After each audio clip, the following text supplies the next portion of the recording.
One day, you stop going to work, and slowly, it feels like the world stops looking for you. For years, your mornings followed the same familiar rhythm.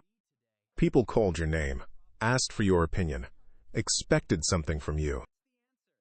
Then one day, it all stopped. Not suddenly, just quietly. Retirement is supposed to feel like freedom, and at first, it often does.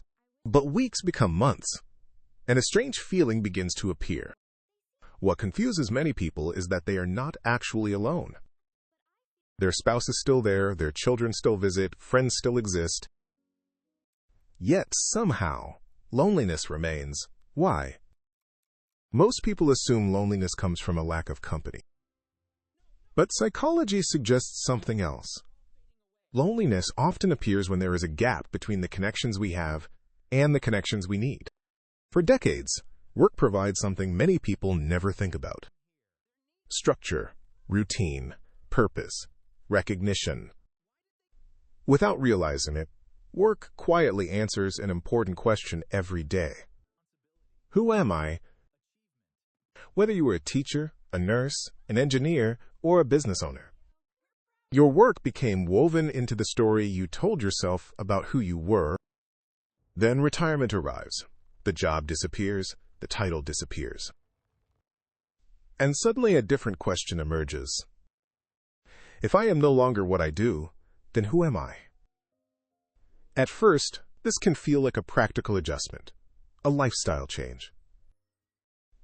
But often, something deeper is happening beneath the surface. Because human beings do not only need relationships. We need significance. For years, people depended on you. Co-workers needed your expertise. Clients needed your help. Every day, the world gave small signals that you mattered. Then those signals stopped. And this is where the loneliness of retirement often begins. Not because people disappeared, but because a certain version of you disappeared. The version that was needed. The version that had somewhere to be. The version that knew exactly where it belonged. But there is an even deeper layer, one that often begins long before retirement. Many people learn early in life that their value comes from what they can provide. Being responsible, being productive, being dependable. Over time, usefulness becomes identity.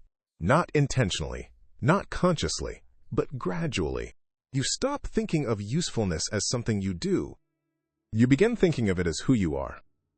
And this creates a surprising paradox. The people who seem strongest during their careers are often the ones who struggle most after retirement, because the very thing that made them successful became the thing they depended on. What feels like loneliness may actually be something else. A loss of identity, a loss of visibility, a loss of being witnessed. Human beings are social creatures, but not simply because we need company. We need reflection. We understand ourselves partly through the eyes of others. Perhaps the loneliness many retirees experience is not a sign that something is wrong.